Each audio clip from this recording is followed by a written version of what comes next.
What's up, guys, and welcome to the Rebalance podcast, where we dive into topics that matter most when it comes to overcoming struggles, injuries, and finding balance in your life. Everybody's idea of balance is that bit different, so my goal is to give you different perspectives, practical tips, as well as expert insights into what it means to live a balanced life. My name is Robbie Cassidy. I'm a physiotherapist and a health coach, and I've been helping people reignite their love for challenge, overcome their fear, and find more balance in their life through the process of self-development. So, let's get into it. What's up, guys? So the following is a podcast that I did with a close friend of mine, Danny. He's a sports scientist and he's now moved over and he started his own business and he's actually changed paths in a way. But in this podcast, what we talk about is we go into a lot of detail on an injury that he suffered that kept him out of play. And the reason that we do that is because I wanted to give people an idea of why it affects people, especially when you get an injury, why it affects you so much and how hard it can be to get back into actual sport.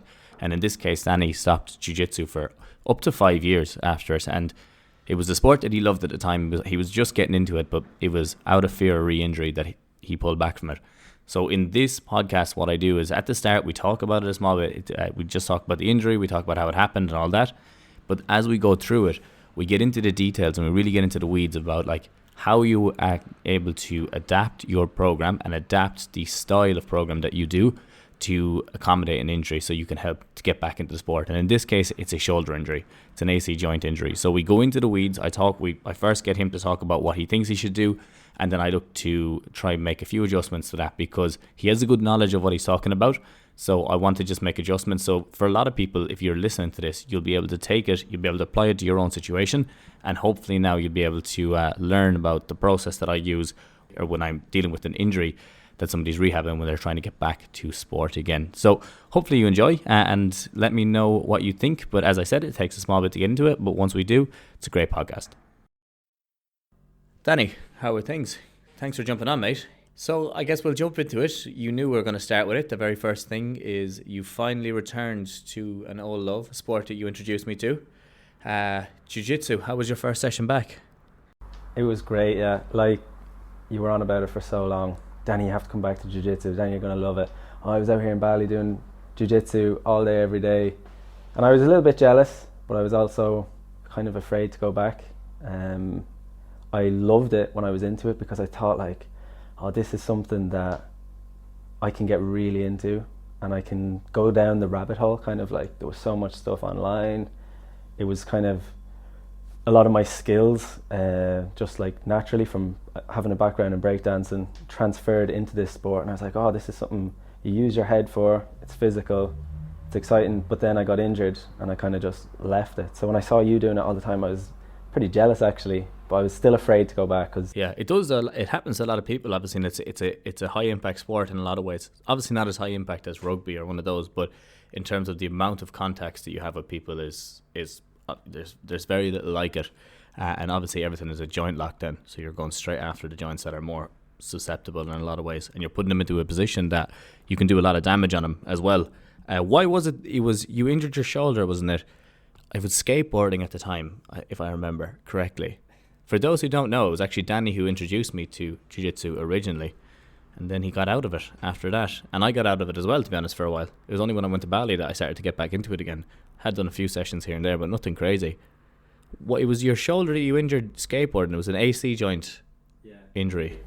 Yeah, I had done a summer in California thinking I was a big deal, skateboarding to work every day, and I was going down crazy hills. Like, if I even thought about doing that now, there is not a chance I would even look at those hills. But there was one bridge, I remember it, I don't remember the name of it, but it was like on my track to work, and I saw one guy fly down the hill. I was thinking, Jesus, I could never do that. And then one day, I don't know if it was sleep deprivation or too much coffee that morning, but I decided to go for it. And I went bombing down the hill and I lived. And I thought, wow, like I could do this every day. And I actually started to bomb down that hill every day on my way to work. I knew where all the little cracks were. I knew where there might be pebbles, and I also knew that by the time I got to the bottom of the hill, the kind of momentum of the roll would be it would come to an end before I would come to any like crossroads. So I didn't have to worry about like pulling the brakes or anything, and there was never anybody on there. So I got this confidence of like, yeah, I can skateboard, you know. Yeah. And like I had good thick wheels and stuff, but I thought, oh yeah, I can bomb down this hill, no problem, and survive. So this had the thing in my head of like invincible, I suppose. I was also like 20 at the time, so I had this general physical invincibility in my head. Toxic masculinity. Yeah, you could say. And then, when I went back to Ireland, it was like ages then that I didn't skateboard, but I had the exact same skateboard, and I thought, oh, why don't I skateboard anymore? But there was a hill just around the corner, you probably remember it, on the way into the housing estate where we were staying, and it was a slippery cold evening, and I had just gone to the shop to pick up a Lucozade, and I was deciding, you know what, I'm going to bomb down this hill. So I flew down it as normal, and I kind of panicked. I hadn't been on a skateboard in ages, and I started to feel the wheels. For anybody that is listening that has been on a skateboard, you might know the feeling when your trucks are loose. So the trucks are kind of the part of the skateboard that clips onto the wheels and the board, and you can tighten them or loosen them depending on what kind of way you like to skate. Yeah. So this is kind of one of those surf skateboards, so quite loose, and I just felt the rattle under my feet, and I panicked. So I took one foot off to kind of put my heel down to like scrape my foot to slow, make me stop. Yeah. And I hit a pebble, and I had only like one foot on the skateboard, and I just went flying. And it kind of comes back to the jiu-jitsu. I was in the prime of my life. I was training like so consistently. I was loving the jiu-jitsu. I was quite confident in my ability to roll as well. So like, you know, I was going head first to the gravel. Yeah. And I did a roll to obviously protect my head and, you know, my Something beautiful had to take face. a beating, yeah.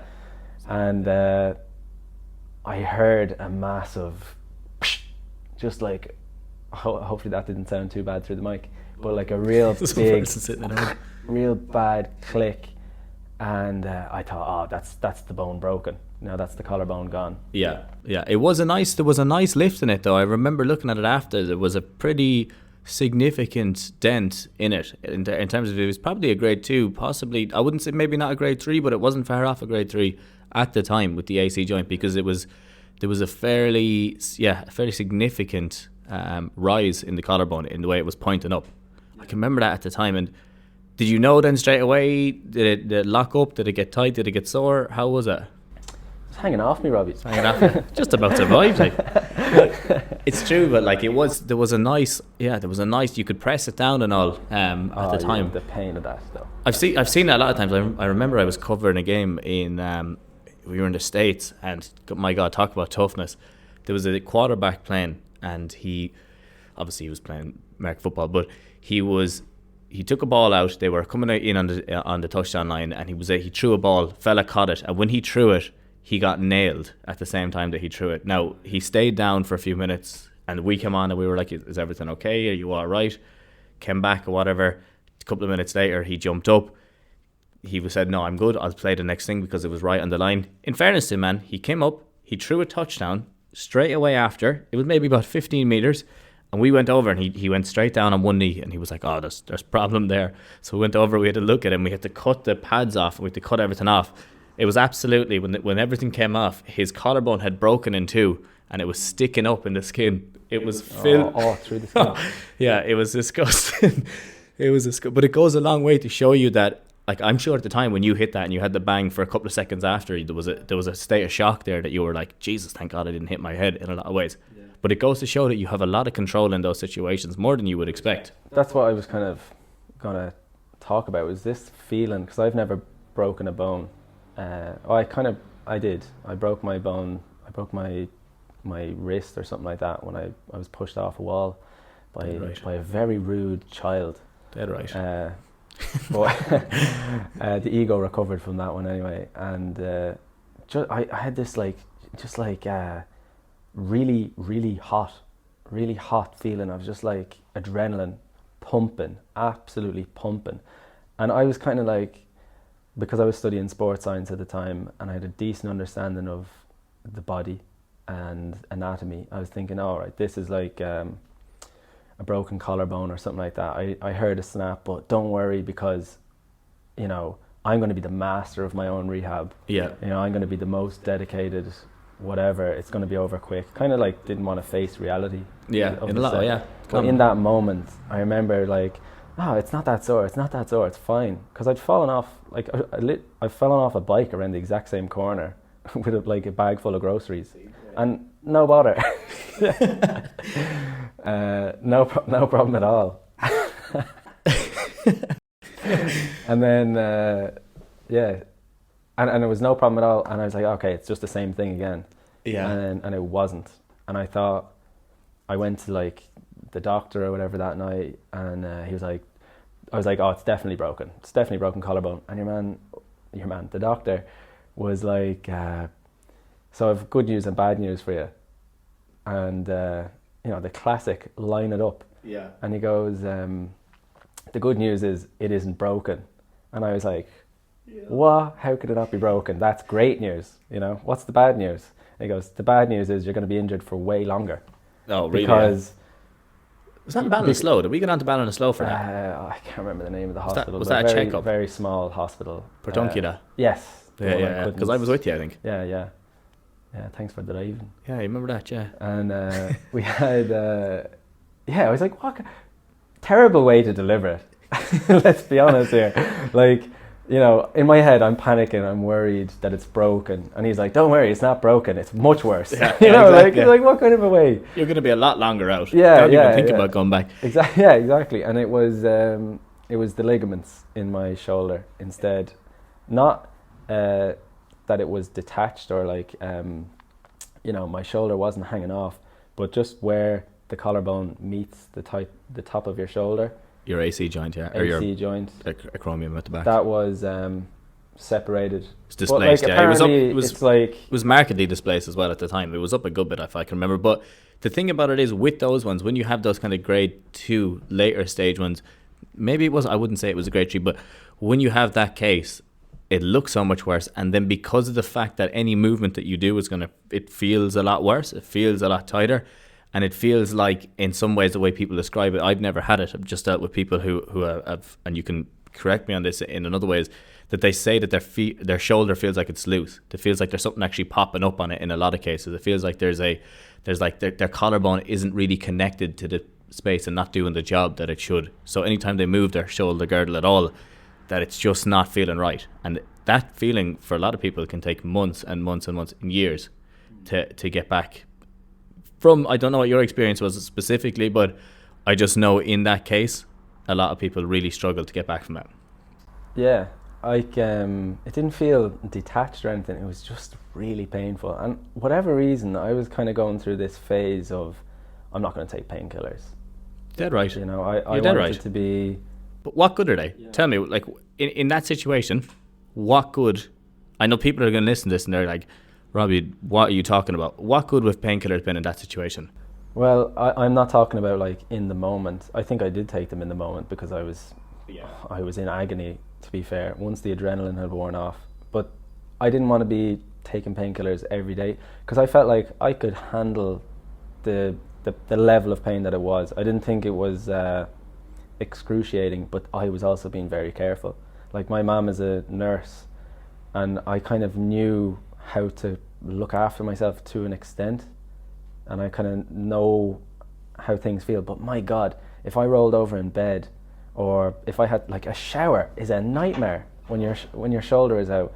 I can't imagine like what back pain would be like. I'm sure that's a pain all the time, but the shoulder, it was more just like everyday things, carrying a school bag, you know, walking. I couldn't run because the vertical oscillation, the up and down movement was basically, it was enough momentum to kind of, I suppose in a sense, like, my shoulder was loose. I suppose, as you said, like, it was sore. But what was worse was I was this driven, I don't know what to say, maybe athlete at the time. I was training a lot. I was preparing for a jiu-jitsu competition, and I was also studying sports science and injury kind of rehab.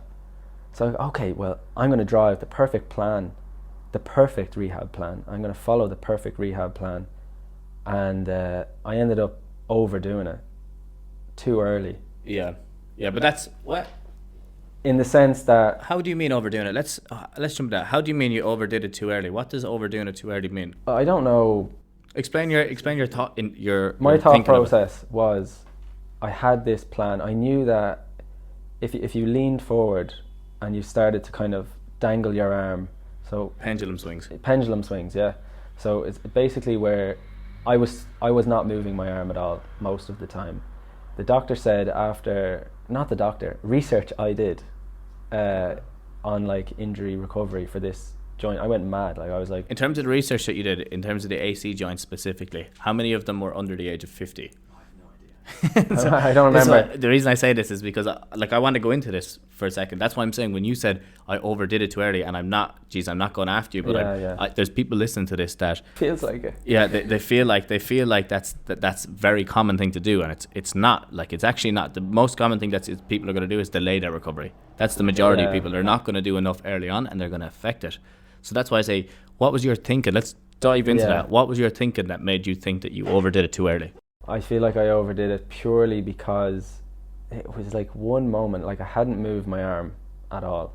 I was like, That's a big really, problem, no, but I'm talking like 3-4 days. Yeah.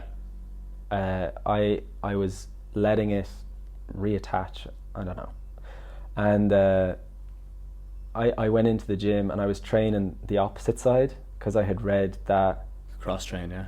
Is that what it is? Yeah. I can't remember the word, but it was basically if you keep building one side of the body, the neurological benefits will simultaneously. Basically, I wanted to preserve my biceps Most important. on the left arm.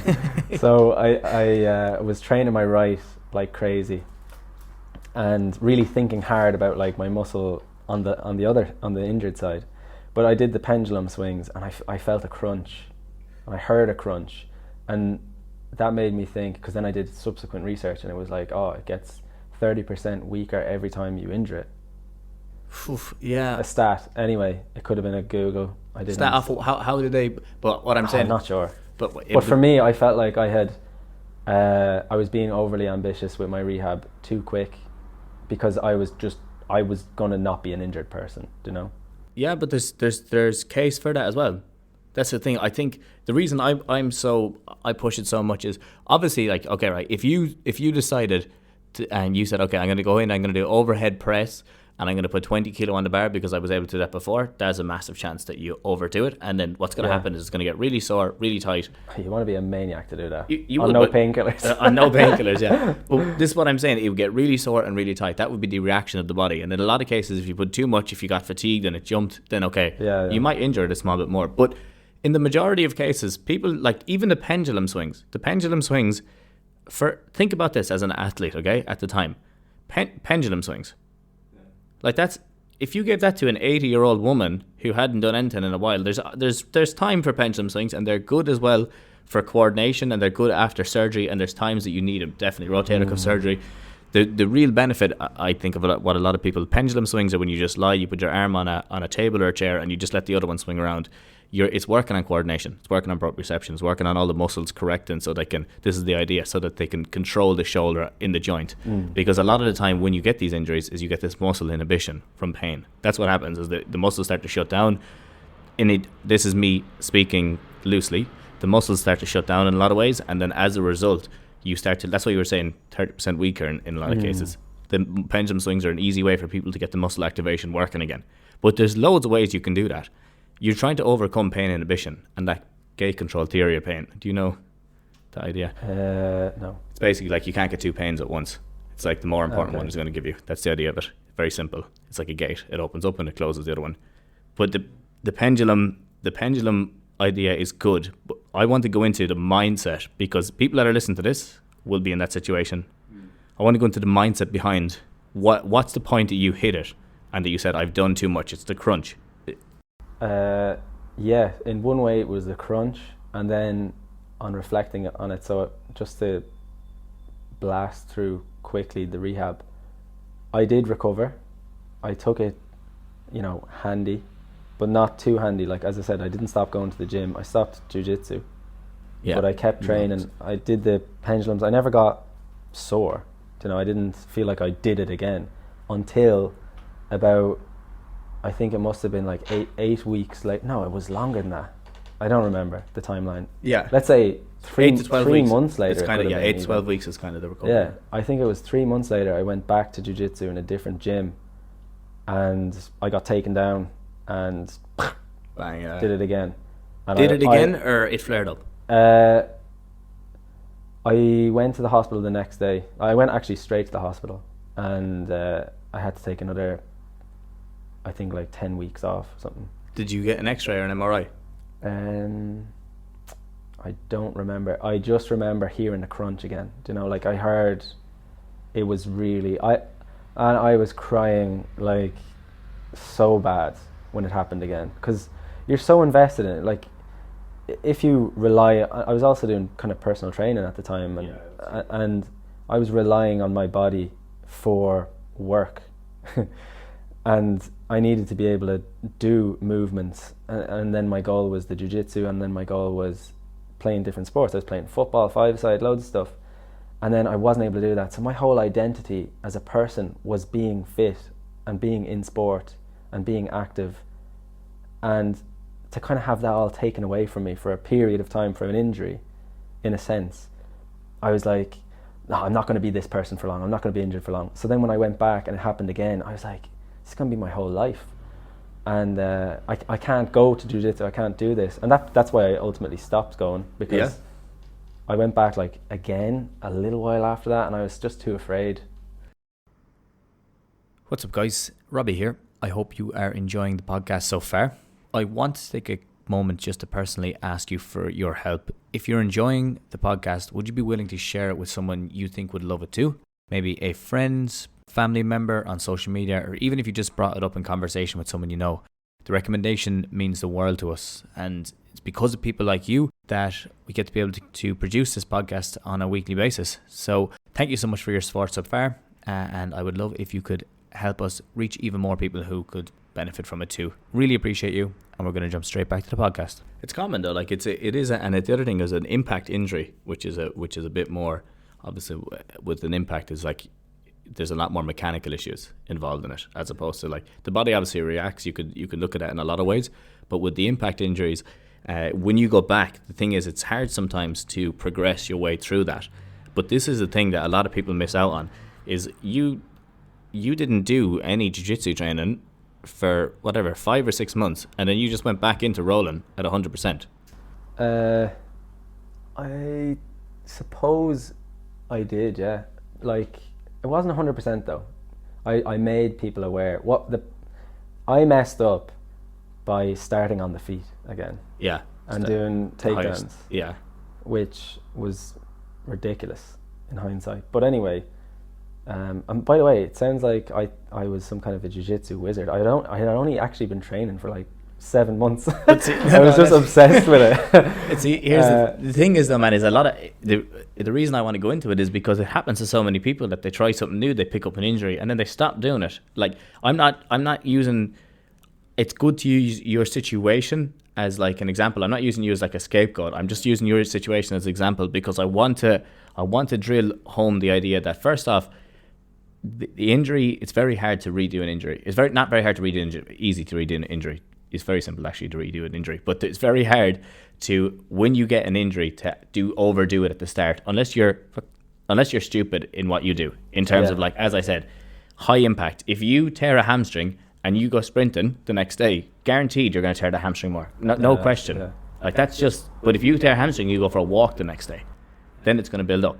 That's why I was saying to you, what you were doing, but when you were out of the jiu-jitsu in a lot of ways, and this happens to GA players, it happens to runners, it happens to everyone, is you start to feel good and you feel strong in the gym.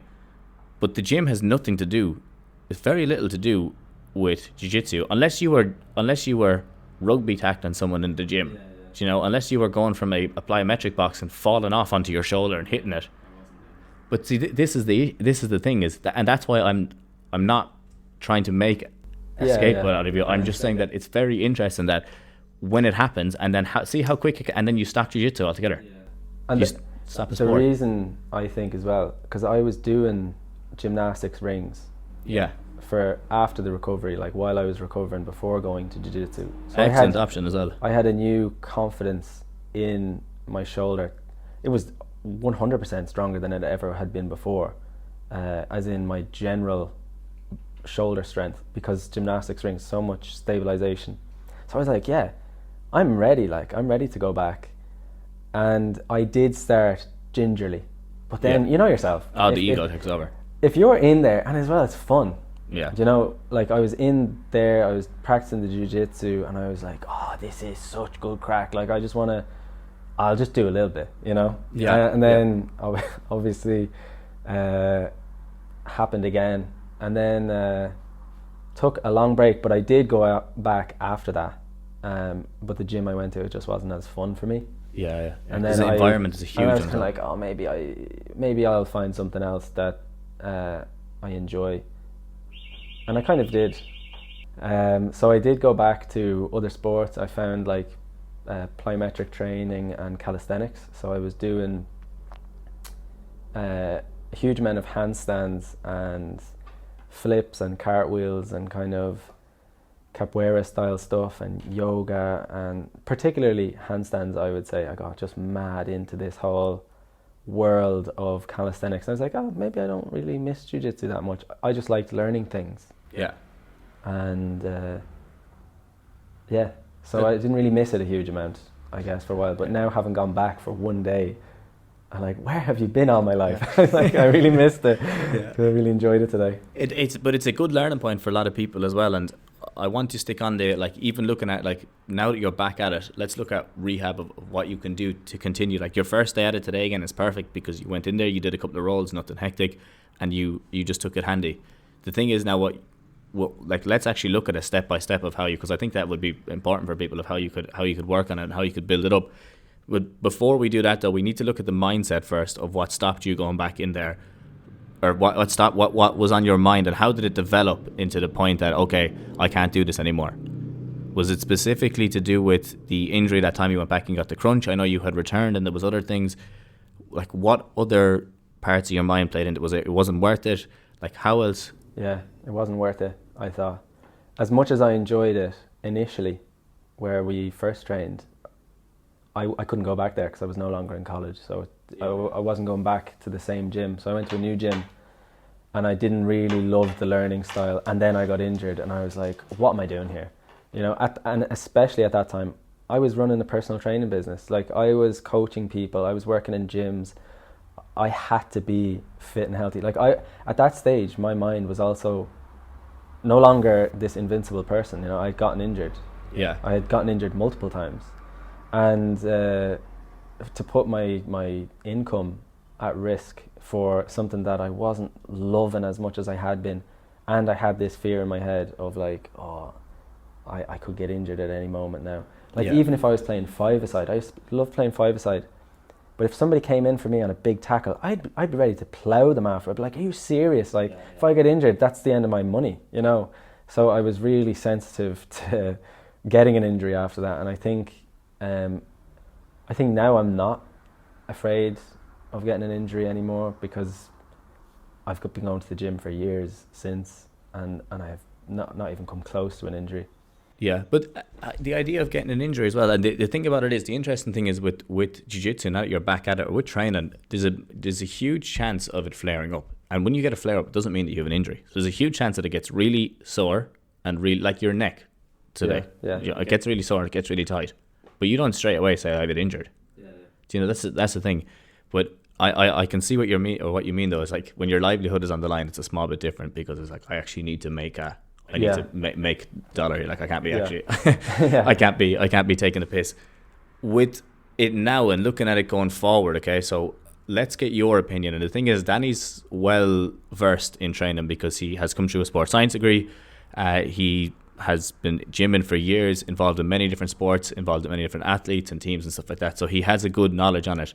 So what I'm going to do is I'm going to ask you your rehab plan of how you would do it, and then I would say how I would look at doing it. And the reason I want to do that is because there'll be people that listen to it. If I got re-injured. No, right now, how, like, what your rehab plan always continues. Like, you're rehabbing your performance. So now that you're back in jiu-jitsu, what's the best way for you to mind your shoulder inside and outside of it? Inside and outside of jiu-jitsu. Yeah. What's in your opinion? That's a tough question, because at the moment I'm training in the gym 3 days a week. That might not sound like a lot to some people, but we could come back to why I only train a few days a week. Reasons for that. But with jiu-jitsu, I haven't even given it an inch of thought, because I think now I'm back in a way. So I'm like, I don't need to worry about preserving my shoulder. Like, for instance, I was in jiu-jitsu today and I was like, I am not going to do takedowns. Yeah. For instance. I just started on the ground.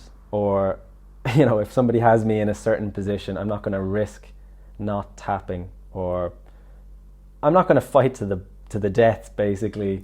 For pride, I suppose. Exactly. You know, I'll give up the win for preservation. In a way, you're looking at managing load inside of the training session and managing your exposure to things that are higher risk. In a way, that's what you're looking at doing. Whereas I wouldn't have in the past. Yeah. And so how I long can see why, say, a top athlete who gets injured and they go back to sport, I could see, like, every inch matters in football, for instance. If you are afraid that you're going to pull a hamstring if you make that bursting sprint, you're on the bench. Yeah. But I'm not a professional athlete, so I'm not willing to make that trade-off in jiu-jitsu. If somebody has me in a position that compromises my shoulder, I'm gonna quit pretty quick, because that's my mindset at the moment. You don't want to risk it, and it's true. I guess so. Really, in the to break that down, on the meta level, what you're looking at doing is you're looking at reducing your exposure. On a micro level, if you look at how you can do that specifically in a training session, is that obviously you have to go through the warm up properly. If I were you, I would take a small bit of time out before and after training that I'd set aside, that you could do prehab, where you could do like light explosive exercises, just like push-ups, do handstands again, do a bar hang, do things like that would activate the shoulder. If you did get the opportunity, then when you're in it, just as you said, just start on the ground.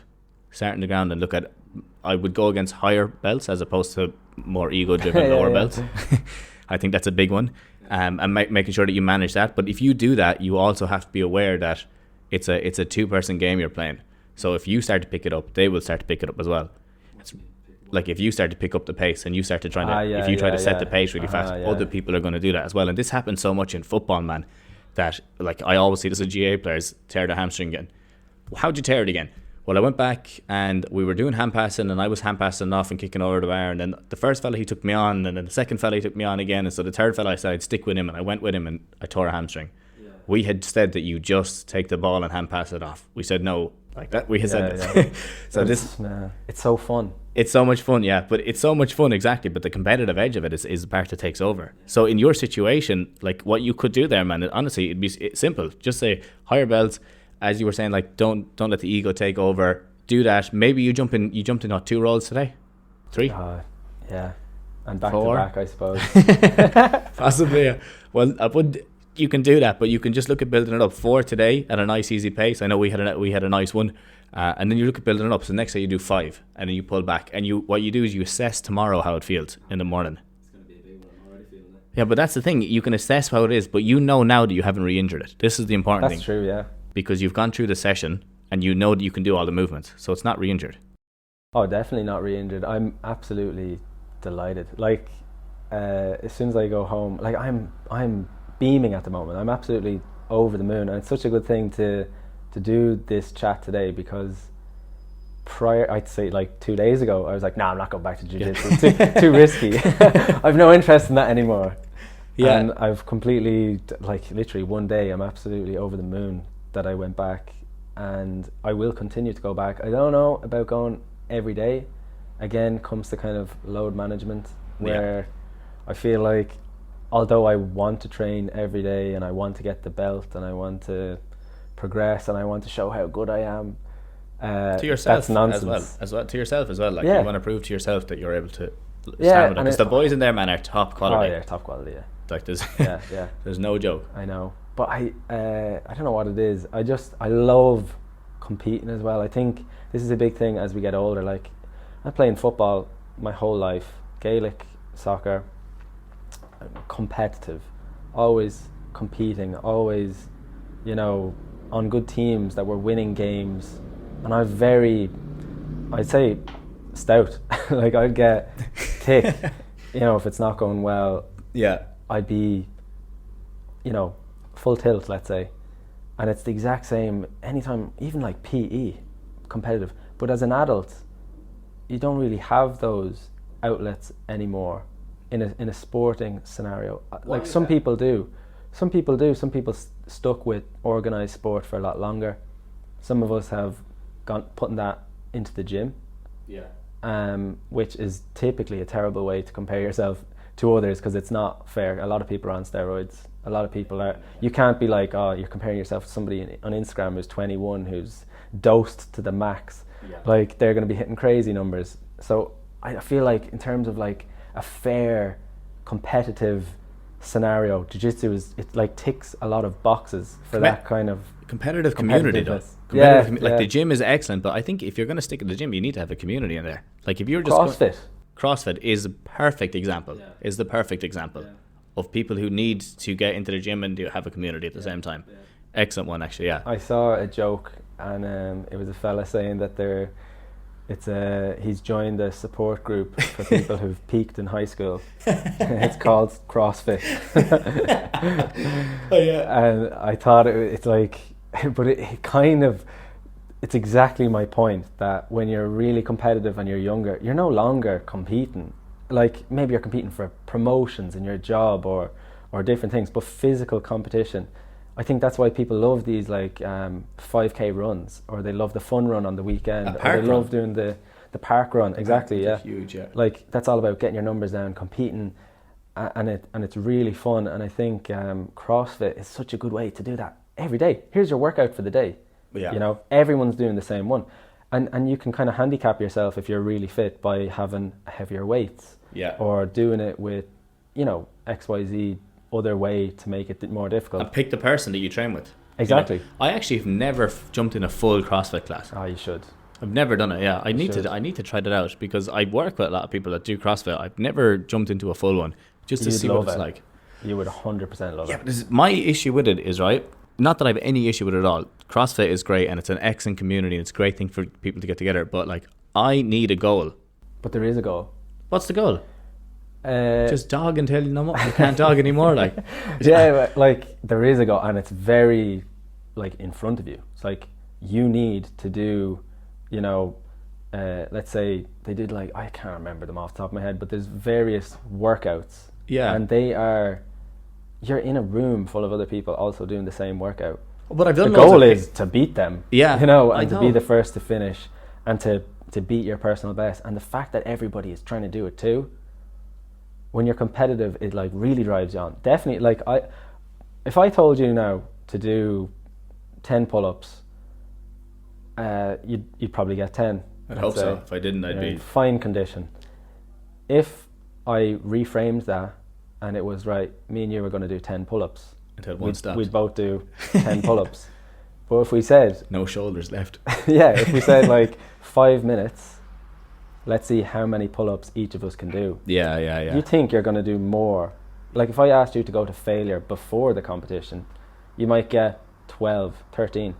If we set the goal as a competition, now you're going to do 20. You're going to do way more. Because you're just like, oh. So the goal is amplified in CrossFit, I would say, because you have the specific target of doing blah, blah, blah, blah, and a big run at the end, and a big burst of speed, and aren't I great? Yeah, I think no, that's a great point. Sorry, I did one CrossFit session. I won't even forget it. I was coaching in a CrossFit place doing the gymnastics. Oh yeah, that's true actually. Yeah. I was teaching the handstand push-ups, gymnastics rings, all those elements, and I was like, yeah, I'm going to hop into some of these CrossFit workouts, and we were doing it, and this fella joined in. He was one of the members or whatever, and I was like, right, I'm gonna smoke everyone here. I'm coaching here. Like, it was a pull-up challenge. There was handstand. It was my game, and there was a little run in the middle, and I did a bit of running as well at the time.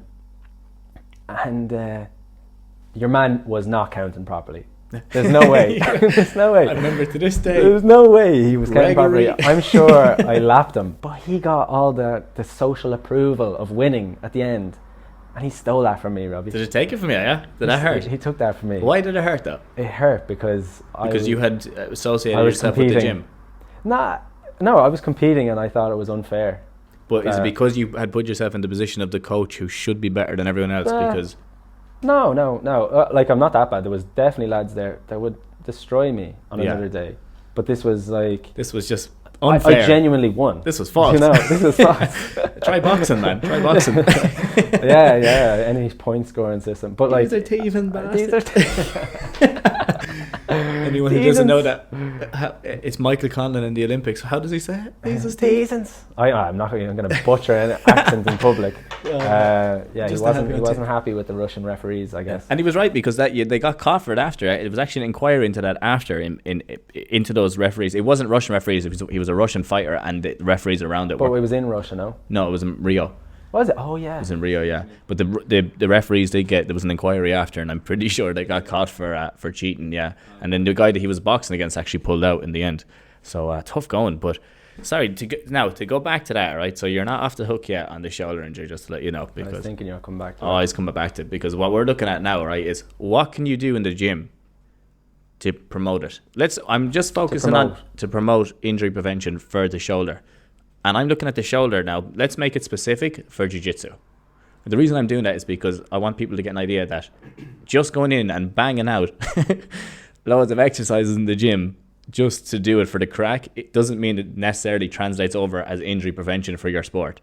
So, like, how many people do you know that are doing a GAA bodybuilding program? The worst is soccer. Like, because GAA, right, in fairness, you could go through like a hypertrophy program, bodybuilding program, to bulk up, because have you seen the boys these days? They're absolute animals. But it's strong though. They're strong. They're not just big. But they're units. Like, there's no way they didn't do a bodybuilding block. I'm talking about mid-season. So it makes sense.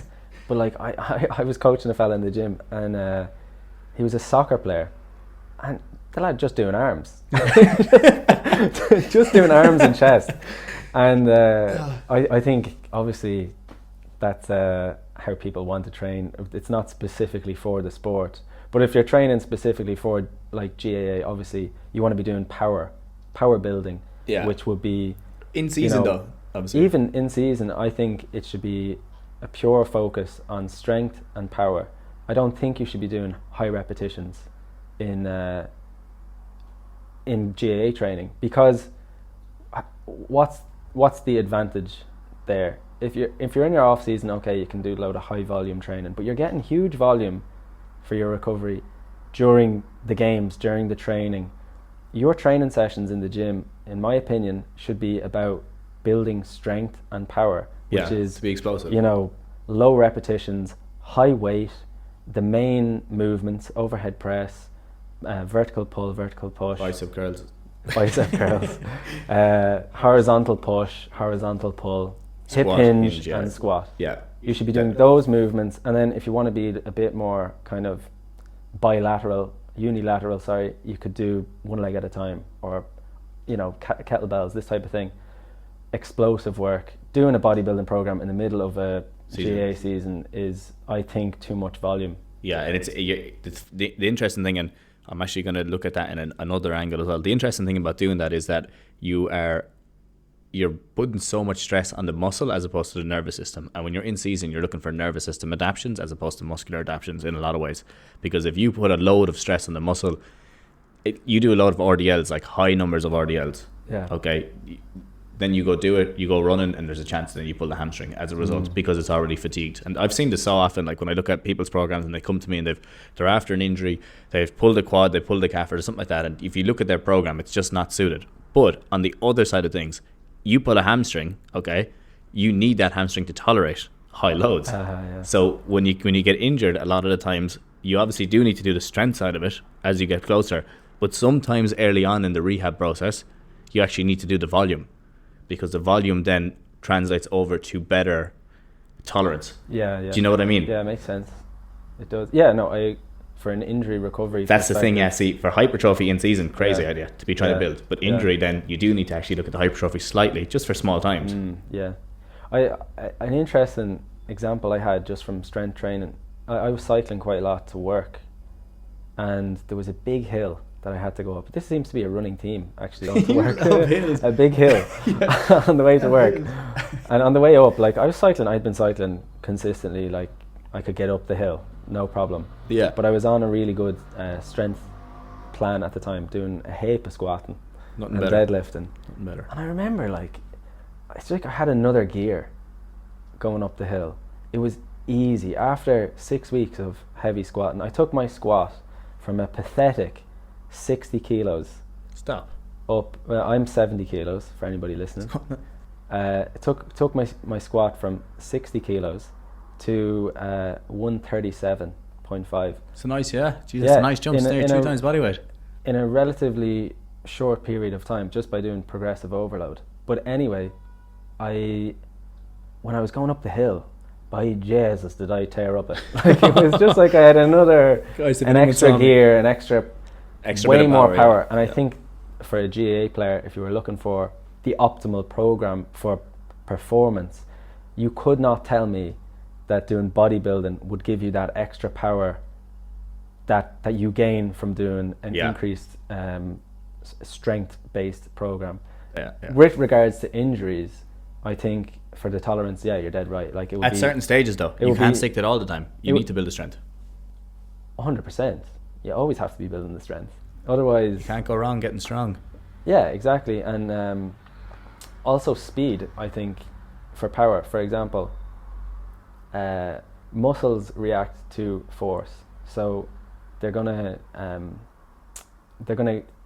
your body is going to make your muscle get bigger if it's required to. So if you put more stress on the muscle, it's going to adapt by getting bigger. Yeah. And that's through force. And force is mass times acceleration. So if you're going to be doing heavy weight, that's high mass, and acceleration is a fast repetition.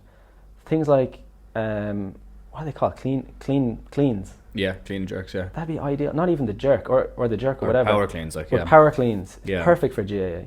In a lot of ways, yeah. You're putting the extra power and the mass, and that's going to translate to the sport on the pitch a lot more, I would think, than, just from my example going up a hill. But yeah, Larkin, you just feel the extra power. Larkin, a powerful man. He's diving deep in this. I've had Larkin on the podcast probably 2 or 3 times. Anyone who hasn't listened to this, Dr. Larkin Daly, he's excellent. He's a GA researcher, and is specifically focused on performance in GA. There's not too many lads in the country who are more involved in it at the moment, or that are studying or researching on the cutting edge of it. And very similar ideas. He's like, you need to make sure that you are building on that. Slightly biased all the same. How do you mean?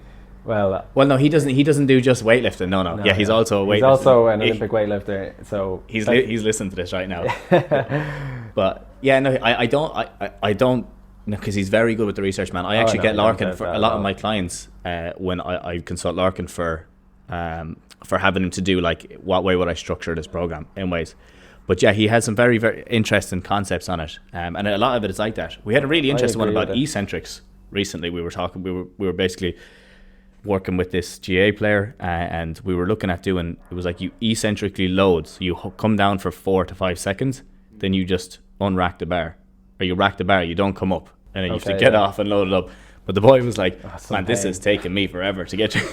He's like, you wanted it the best it was. And then we're like, okay, right, we need to tailor it back. And we pulled it back, then obviously we changed it around. But I digress. To go back to the other side of things, obviously, with the injury prevention side, it completely depends on the goal. I think that's what we probably need to get to here. With the goal, if you are a GA player and you just want to play a bit of football in that, and you're just looking to build a bit of muscle, perfect, that's grand. If you're looking for performance, you obviously need to have the other aspects. If it's injury prevention, you need to mix it around, but getting strong is probably the most important. If it's rehab side of things, you have to go through the different phases. You have to go through tolerance, you have to go through strength, you have to go through power, and you have to go through power tolerance. That's another one that people often forget, is like making sure that you can do the same thing repeatedly.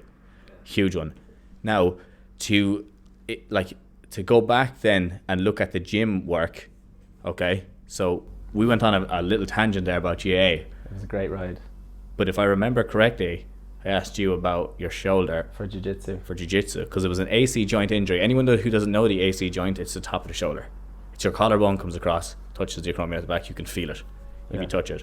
So it's involved in nearly every shoulder movement, if not every shoulder movement. So what would you think of doing in the gym that could help them? Well, it sounds ridiculous, but I just move it every way that it can be moved, every day anyway. So I do like, I don't even, what do you call that? A windmill. A windmill, yeah. Arm swings. Yeah, spinning my arm around. If anybody's listening, it would be literally It's the warm-up. It's what the you normal. do for the normal warm-up. Yeah. You lift your hands up over your head and then back around again. And I do that as a warm-up anyway. And then I do overhead press, upright rows.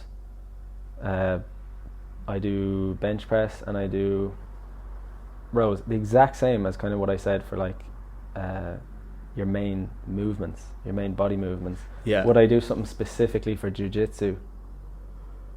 I've always thought, not from a rehab perspective, that the gym is for building power and strength.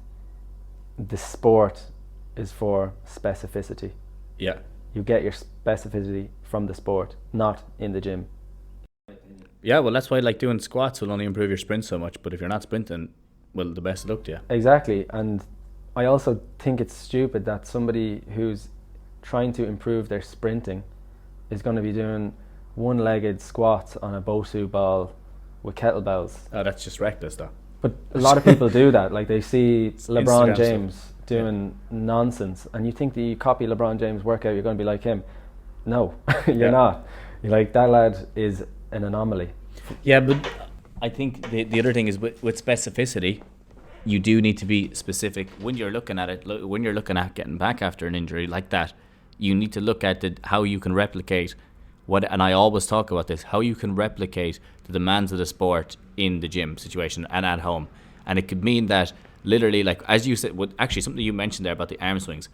People always think of doing these crazy things when you injure yourself. At the start, for the first couple of weeks, you should just be looking at the basics, like arm swings, leg swings, single leg, like RDLs, say bending down, picking stuff up off the ground. Farmers carries. It's actually one of the ones I was going to say to you. Farmers carries are huge. Yeah. Everyone hates doing them. I don't know anyone who enjoys doing a farmer carry. It's possibly the most boring, but it's one of the most effective for your Carrying shoulder. shopping count. Carrying shopping is similar enough, yeah. I do that quite often. Get that up to 30 kilo shopping, 40 kilo shopping though, like Yeah, adding weights to it. rice and beans. Rice and beans all the Pack it out. But I think that a lot of people miss out on that. And when you're looking at, let's say, getting back to a sport that has impact, what you'll need to do, man, is you'll need to do some sort of plyometric for your shoulder. So like a plyometric pull-up like, or a plyometric push-up. There's only a plyometric pull-up is a tough ask. Oh. What, clapping pull-ups? No, you just start at the bottom and you explode up to the top. Sure, that's You come all the way up. Another way you do That's it. the only way to do it. You start at the bottom, you explode up to the top. Another way is you go up to the top and you let yourself down and stop yourself halfway. Good idea, actually, that one. You can do that when you can let yourself down and catch with one arm. Do you know what? I just don't have the patience for that. But I'm talking about rehab perspective. I'm not about injury you're- prevention. I think you're obviously knowledgeable on it. Like, I think that's the right thing. But I'm just, from my own perspective, when I'm in the gym, I'm just like, I'll strap more weight onto myself and do what I'm good at, like. and do it again. Yeah, Do what I'm good at. Yeah, yeah. it's standard. Yeah, dude. Yeah. I love, man. If I miss gym for a while, you can be certain that I'm doing back when I get in there. There's nothing else. There's nothing else. I'm doing low rows. I'm gonna do a few pull-ups. I'm gonna probably do a single arm row. I might do a few either lat pull downs or chin up, whatever. Oh, yeah, I'm gonna do them back. That's what I'm doing. I have an idea actually for shoulder plyometrics. What do you think of the kettlebell swings? Yeah, excellent. American Do version. a lot of them, like Single arm or double arm? I mix it up. I'll do the single arm, I'll do the double arm. I do a lot of the snatch one, straight up. Excellent, yeah. And why is the that clean good and for? jerk. Why is that good for when you look at the sport of jiu-jitsu, like where? Because it's one side at a time, and Yeah. I think that is good for general stability in the shoulder. Like, Isolating. for example, hold a book over your head with even a pillow. Anybody that's listening, if you grab a pillow with two hands and put it over your head, very easy to hold it in one spot. But with one hand holding it straight up over your head, it's going to sway Yeah. a lot more from side to side. And imagine that with weight. Unstable overhead Yeah, is huge, man. It's huge. It's quite a nice feeling when you start to get good at it. Yeah, yeah. And similarly with the gymnastics rings, going back to that is Excellent. a lot of stability work. Also clapping push-ups. I've done a bit of that. Yeah, medicine ball throws. Doing medicine ball explosive. Yeah, they're good though. Explosive push-ups over a medicine ball where you're going left to right. They're huge. Hate them. I I remember doing them with you love before. Yeah, that was pure boxing stuff. That was out and out boxing stuff. That is like, though they are so effective. They're so effective but that's kind of later stage rehab. That's stuff like, okay, right, you're strong in all your movements because you've named all the other movements that you're strong in. So what can I do here at the end that's going to like add more impact, but in a controlled? I always talk about this idea of control versus chaos when you're looking at your rehab. Chaos is going into a roll with a fella and saying straight away, we're going to wrestle. We're going to stand up and wrestle. That's chaos. You can't be there's not, and you're going to pick a white belt and it's his first time ever wrestling. There you go. Good luck. Broken legs. Best of luck. Yeah. That's the best of luck. 150 kilos. Played rugby before. Yeah. That's the type of stuff that you're looking at. That's chaos. Controlled is in the gym. It's an unstable surface. As you said, man, that's why you said the snatch. I said perfect and a kettlebell specifically because it's wobbling. A bottoms up kettlebell, a lot of people miss out on. Yeah. That's what it doesn't really happen with the snatch. You don't want to be very accurate to get that, but the bottoms up, I've used it a few times. Yeah. But again, it comes down to patience. When I do the kettlebells, it's about cardio nearly. Cardio and power. So it's tolerance. Power. Yeah, exactly. It's tolerance in a way, yeah. Yeah. And the American version would work, man. The American version is just where Russian version is like eye level, American version is overhead. I think it's so funny. That. Yeah, American is like is that bit overhead. It's so funny. They always name them differently. Like there's no Bulgarian split squats. Like if you look at if you work on like a, let's say True Coach is an American platform. They don't have Bulgarian split squat. They have a rear foot elevated split squat. Oh yes. They have American deadlift. A stiff leg deadlift. It's not the footpath. It's we've got sidewalks here. Yeah, but it's funny how there's names are obviously different in each country. But on that way, and the last thing I'll finish up on is I think I'd be wrong not to say to you to talk to you about, we'll finish up now in the next minute, but to talk about like how you would cycle it with it, where you would go for 6 weeks. You'd have your heavy days and your light days. At the start, you would put 2 days in between. This is for people also who are struggling with an injury. At the start, you would gym on a Monday and you would do jiu-jitsu on a Wednesday. You wouldn't do a heavy upper body session on a Tuesday and do jiu-jitsu on a Wednesday. That would just be silly. So then it's about planning your days. Do you give yourself a day in between? Are you able to focus on, let's say, okay, today we're going to be, I'm just going to work on ground game, or I'm just going to work on top game. When you're in the gym, okay, I need to get an extra gym session in. There's jiu-jitsu on a Saturday. Can I get a mixed session, upper, lower body session? And then plan in your head, I'm going to do this for 6 weeks, and then I'm going to take, on the 6th week, I'm going to take a couple of extra days off. Because this is the thing that most people don't do, is they just keep going until they get injured again.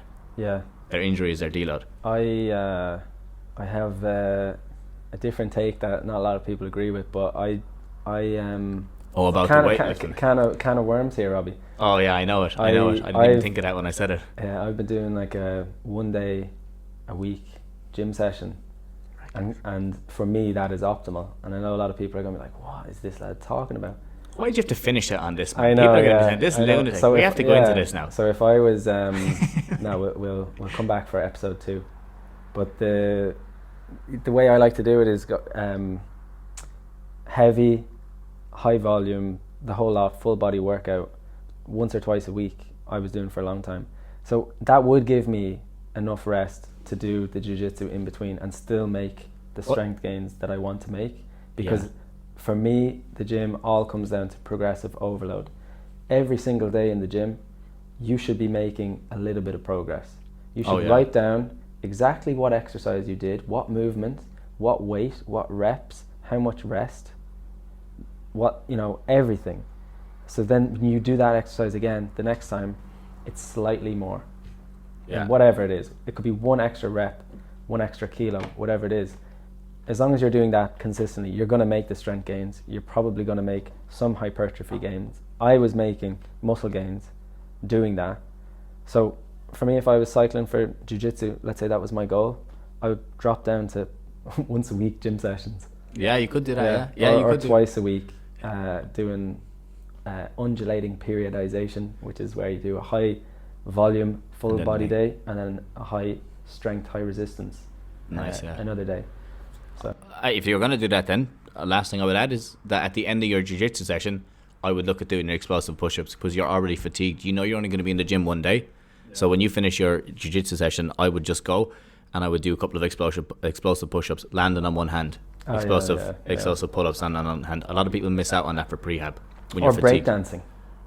Breakdancing. Yeah, but chaos. Let's say the control versus chaos. But Dan, I think that's we'll leave it episode 1 of the first time we've done these podcasts together. We'll leave it at that for now. I think we went into a lot of detail there. I think a lot of people, anyone who's dealing with an injury, should hopefully take from that, because the principles apply. Just because we were talking about shoulder injuries, the principles apply to all injuries in a lot of ways. And just understanding what the goal is the most important thing.